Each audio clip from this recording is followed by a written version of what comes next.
At just 4.2 millimeters, that's thinner than 2 coins stacked together. But to chase down this Guinness World Record, what did iFLYTEK actually sacrifice on the inside? Today, we're tearing down this ainote2. And just for context, we're throwing in the remarkable 2, the legendary e-ink tablet from 6 years ago, as a benchmark. Let's get right into the teardown.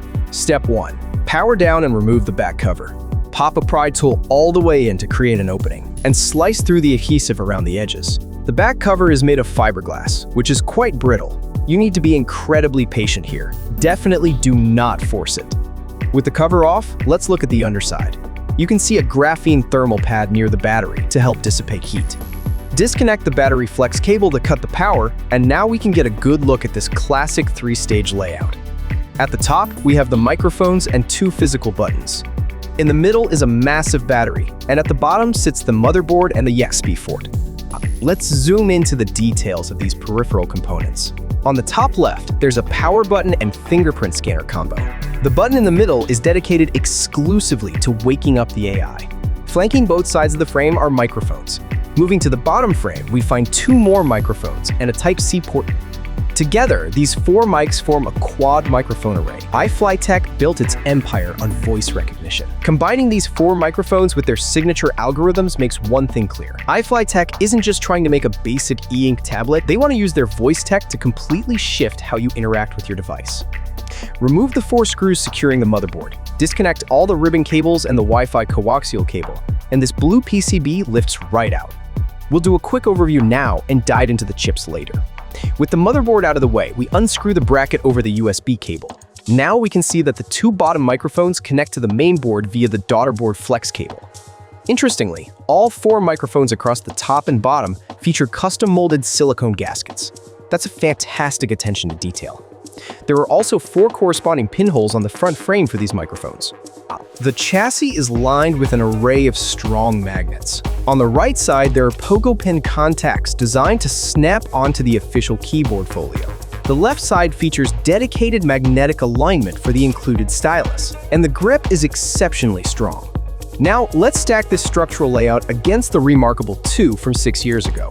Remarkable is a Norwegian company founded in 2013, famous for their paper-like digital note-takers.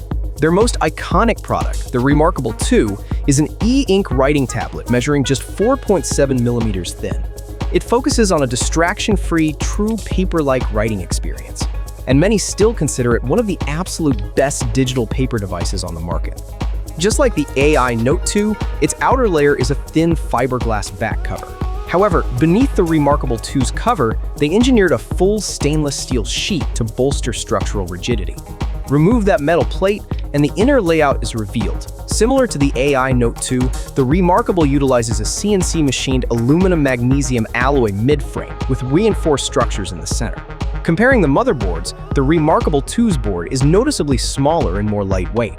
It runs on a Freescale dual-core processor paired with a 1GB plus 8GB memory configuration.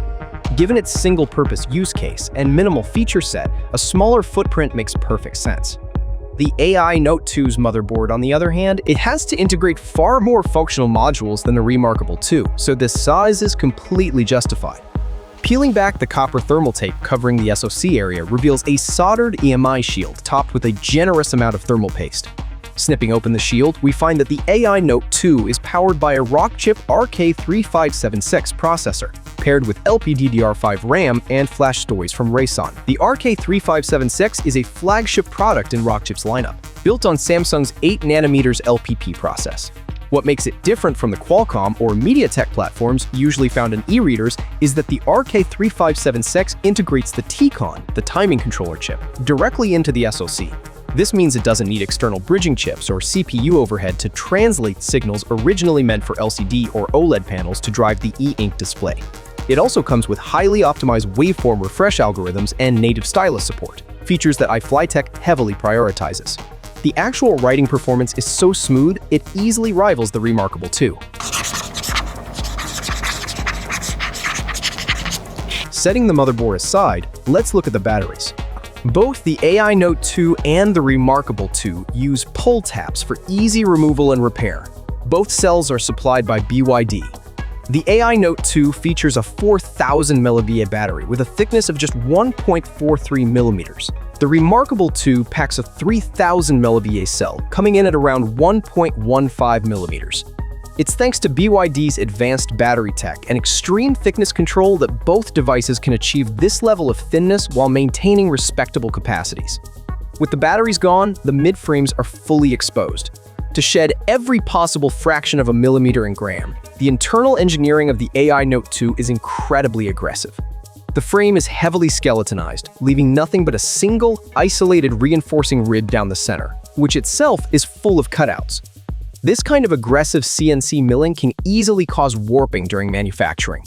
Without a long, intensive pressure calibration process, slight curvature in the center is almost inevitable. In contrast, the Remarkable 2 prioritizes structural integrity. Aside from a few minor cutouts for heat dissipation, you get a solid, unbroken midframe. It's a much more conservative approach. Furthermore, its battery and display are physically separated by the midframe. The ainote2, however, glues the battery directly onto the display module, leaving virtually no room for thermal dissipation or battery swelling. We believe this design choice will inevitably impact the device's long-term reliability. On one side, you have the aggressive radical camp, maximally thin but prone to bending. On the other, the conservative camp, chunkier but built like a tank. If it were your money, would you choose ultimate thinness or absolute durability? Now that the teardown is complete, we can answer our initial question. How exactly did iFLYTEK make this paper-thin tablet so thin? First, iFLYTEK uses a flexible e-ink screen, which is fundamentally thinner than standard glass substrate displays. Second, just like the Remarkable 2, the ainote2 completely ditches the front light layer, stripping away even more thickness. Structurally, the solid metal midplate and the protective barrier separating the battery from the display seen on the Remarkable 2 are entirely missing here. It's an undeniable trade-off, sacrificing structural rigidity in exchange for a highly perceptible, ultra-thin physical profile. Whether that trade-off is worth it depends entirely on how obsessed you are with thinness. If you plan on using it long-term, you'll definitely want to keep it in the official folio or a third-party protective case. Yet, the world's thinnest e-ink tablet is about more than just its profile. ainote2 focuses on product-level breakthroughs. It doesn't waste marketing breath hyping up its Carta 1300 display because any competitor can buy that same panel if they want to. That's not where the battle is won. Instead, it aims to crush the competition on thinness, pushing what they can control to the absolute lid and locking down ultra-thin as the product's identity. This has become a classic playbook for modern Chinese consumer electronics.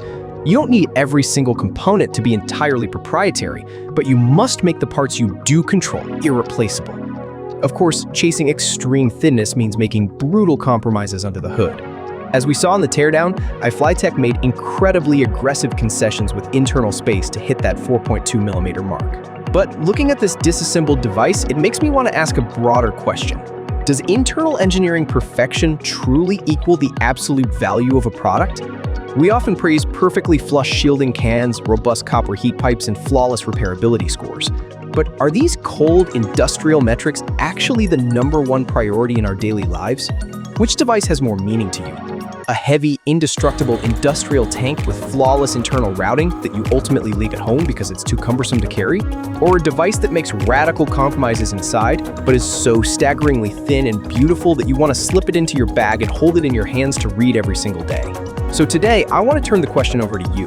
When you buy tech, are you paying for the invisible hardcore spec sheet hardware?